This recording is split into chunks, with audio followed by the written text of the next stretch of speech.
There are hardly any flower sellers or buyers here. In the past, 14th Street used to be full of people selling flowers, but now, looking around, everything feels so quiet. Today is February 14th, 2025, Valentine's Day. Take a look at our store. There are still so many empty tables at this time.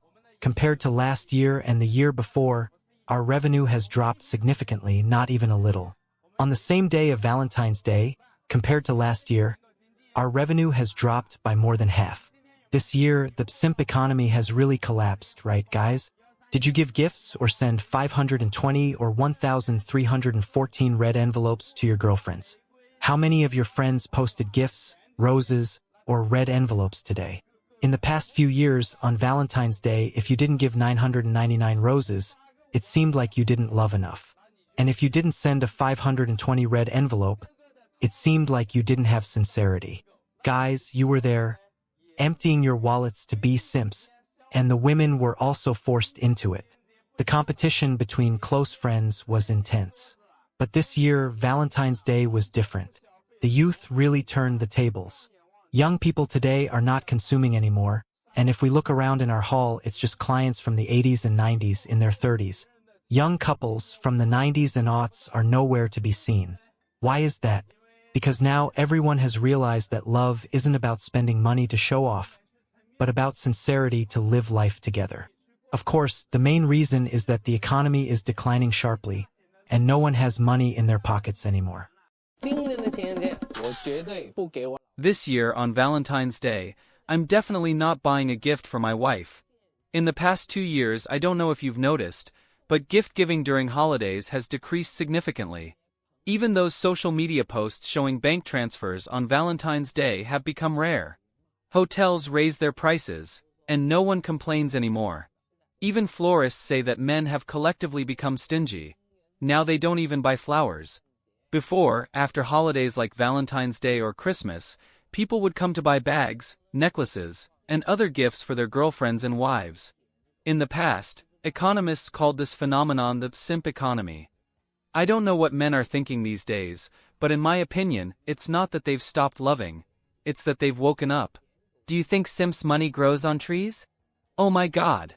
You give her an expensive skincare product, and she says you're not masculine enough. You take her to a fancy dinner, and she complains that it's outdated and cringeworthy. Love has turned into a KPI, and simps have become walking ATMs. Men have finally realized the truth.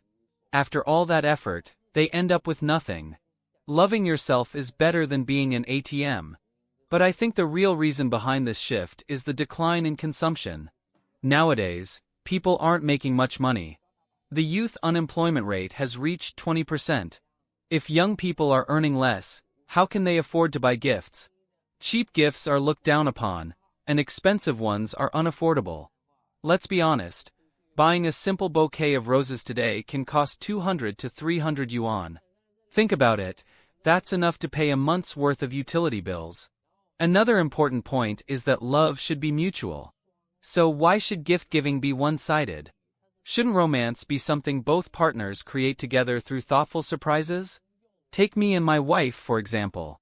Our life is steady, without big ups and downs. So, what did you get your wife for Valentine's Day? Well, I already belong to her, so why would I need to give her anything else? She even knows my bank card PIN. She can get whatever she wants. But shouldn't you prepare some kind of surprise? We've been married for years. The truth is, after so long, I've already given her everything. Bags, necklaces, skincare sets, Valentine's Day and Christmas exclusives, limited edition sneakers. You name it, I've already gifted it. If you ask me to buy something new now, I wouldn't even know what to get. At the end of the day, love based on one-sided sacrifice isn't worth it. It's better to invest that money in yourself. This applies to both men and women. True love can be simple and genuine. If nurtured properly, it's enough. Every now and then, a small gift or surprise is nice. If you can afford it, buy something more expensive. And I hope everyone finds the right partner and builds a life together. The truth about the collapse of the simp economy in 2025 Young people finally can't take it anymore in 2025. The simp economy, which once supported half of the marriage and relationship market, suddenly collapsed. Florists on Valentine's Day faced a drop in sales, and the number of lawsuits involving money transfers marked as voluntary donation dropped by 83%. Why did this generation of young people wake up en masse? Today, let's explore the 4 main reasons behind this shift. First blow, Generation Z overturns love redemption vouchers. When Gen Z young people spend time sending gifts and live streams to win over a girl, they have already realized the truth. Bank transfers and simp packages can't buy true love. Data from a dating platform shows that in 2025, among 18 to 25-year-olds, refusing unilateral material investments became the top trait in dating profiles. They started calculating the emotional investment return rate using Excel spreadsheets. Second, below, the economic winter exposes consumerism. With the economy slowing down and an average personal debt of 12,800 yuan, young people realize that spending 300 yuan on afternoon tea to impress a goddess is no longer worth it, preferring to invest in retirement insurance for themselves. Third blow, the equality movement rewrites the rules of the game.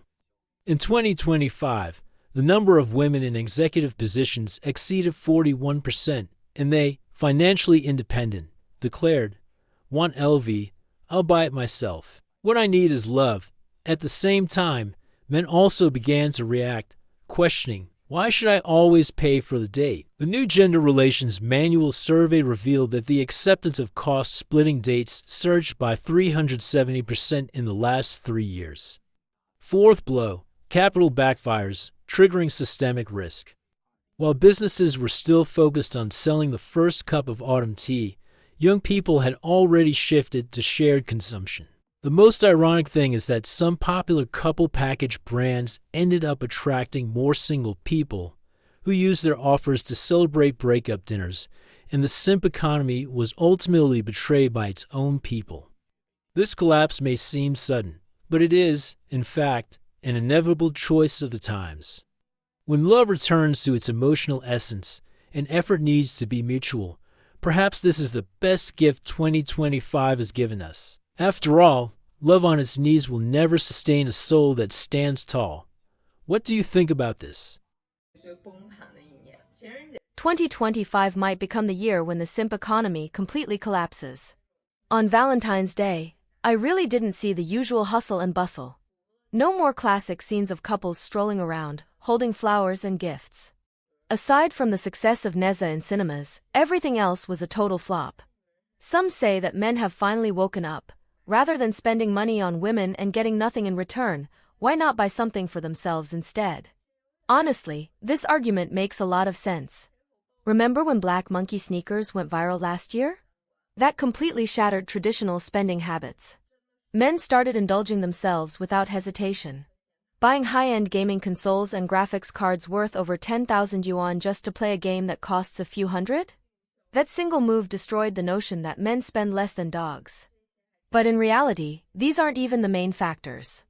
The real issue is that, in recent years, capitalism has exploited men too aggressively, leading to widespread resistance, while women feel they are no longer being valued. If we break it down, how much does a man have to spend throughout the year? In the first quarter, there's Chinese New Year and Valentine's Day. Going home costs money, right? There are New Year gifts, money for elders, money for kids. In the past, going home was about family reunions. Now, besides ending up with an empty wallet, you barely get to rest. And Valentine's Day? You need to buy gifts, go to the movies, have dinner, go shopping. Spending a few thousand yuan is already considered minimal. In the second quarter, there's the May Golden Week. In the third, Qixi, Chinese Valentine's Day. In the fourth, the National Day holiday, Christmas, and to top it off, her birthday. Adding everything up, the expenses are overwhelming. If a man earns less than 10,000 yuan per month, it's almost impossible to cover all of this. How can he even have money left for himself? Not to mention that nowadays, earning 10,000 yuan a month is already considered a high salary. But if we think about it, 20 years ago, 10 years ago, or even just 7 or 8 years ago, these spending habits didn't even exist. At the end of the day, it's all market-driven. These occasions were created to make you spend money. Have you noticed how new buzzwords suddenly appear, like diamond rings, lucky charm bracelets, premium strawberries, or imported cherries? Every time, there's a new concept. Every time, they tell you this is what you need to buy. And every time, the justification is the same: if you love someone, you have to spend. But since 2020, the economy has been declining. Companies are laying off employees and cutting salaries. Over time, no one can afford to keep up with this cycle of forced spending.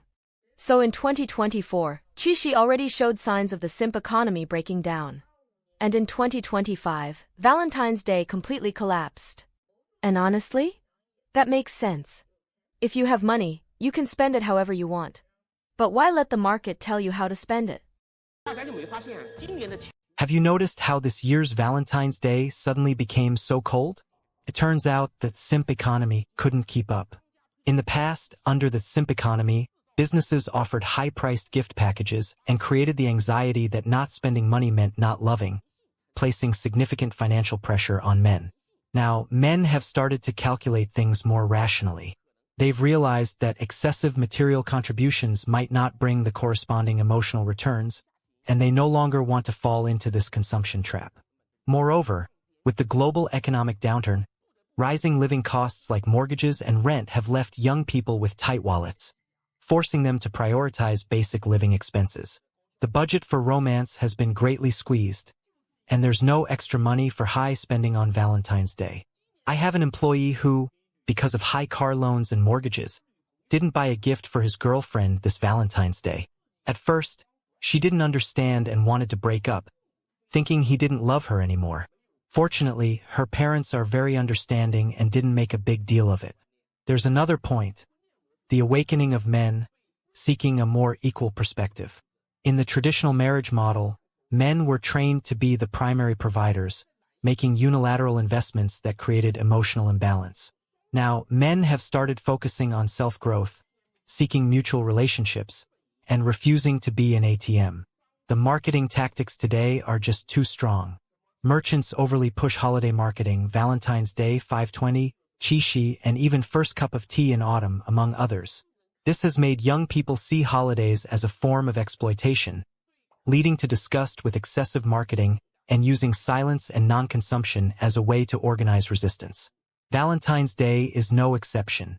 Normally, a bouquet of flowers costs a few dozen yuans, but on Valentine's Day it suddenly carries the price of love, with prices starting at 520, which is making young people more and more frustrated with this kind of marketing. In reality, romance is not as useful as making money. Young people should invest more in skill training to increase their value. Marriage and dating should be lower priorities, while opposing the excessive marketing of ceremonies. Young people prefer to pay for experiences, such as doing crafts together, cooking together, traveling together, or watching a movie, rather than buying expensive Valentine's Day products. Does love really need to be associated with expensive products? This Valentine's Day, a strange scene appeared. Roses in shopping malls lost their appeal. Couple packages in restaurants weren't selling and were discounted, while movie theaters showing Nezutu were packed. This contrast is reminiscent of a frog being boiled in warm water. When the cost of sweetness fueled by capital becomes suffocating, young people flip the table. As early as 2023, sales of road bikes, e-sports equipment, and men's rain jackets on Tmall doubled, while traditional luxuries like jewelry and accessories continued to shrink. Even the single-player game Black Myth, Woken, sold 21 million copies, draining the market share that once belonged to Valentine's Day. When the experience of smashing monsters with the golden staff in the game is more rewarding than pleasing a goddess in the real world, young people's choice is already set. Some say this reflects economic slowdown and the disappearance of consumption. But looking closer, we see a deeper structural divide. Among Gen Z, it's widely agreed that earning 10,000 yuan per month is no longer enough to date.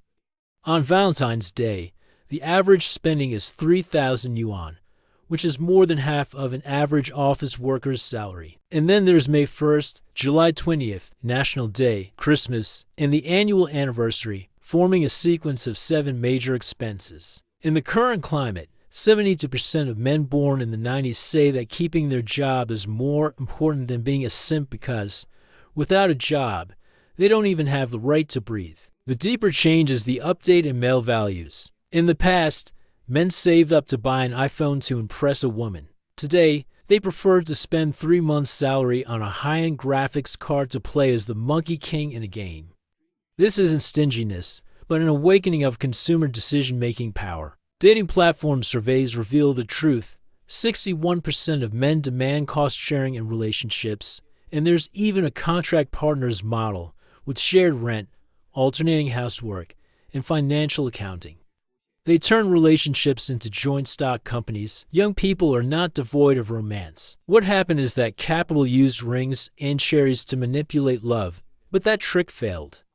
Even the bulk chocolates for 29.9 yuan on Pinduoduo are sweet, and gold sales have increased by 130%, proving that true love doesn't need to be defined by jewelry stores. When the first milk tea of autumn becomes a savings strategy alongside a daily latte, the failing game finally reveals its true face. Behind the cold exterior, a survival wisdom revolution is brewing. On social media, the companions culture is completely crushing the traditional dating model. A shared AA meal at a hot pot restaurant costs 70 yuan per person. Travel expenses are split on ride-sharing trips. And even watching Nezutu is done in groups of singles to avoid being targeted by couple-oriented cinemas. The real lesson from this empty Valentine's Day is that everyone has learned 3 essential lessons. Love doesn't need to be wrapped in Gucci to prove its purity. Reciprocity is more enduring than diamonds. Equality is not a high moral standard, but a survival line. One-sided love is more devastating than a P2P lending failure. Investing in yourself is the real security card. When pleasing others, one must not forget to update their own operating system. As a quote from Nezutu says, "My life depends on me, not the heavens." When this generation replaces roses with movie tickets, trades graphics cards for rings, and uses the AA model to dissolve gift-giving expectations, they are not subverting love itself, but rather the relationship model imposed by capital and anxiety. Perhaps this loneliness is the true beginning. When all the false prosperities fade away, the real heart will finally have the courage to surface. I'll stop here now. I'd like to hear your thoughts on this dilemma. If you've made it this far, you probably enjoyed the video, so leave a like, subscribe to the channel for more videos like this, and I'll see you in the next one.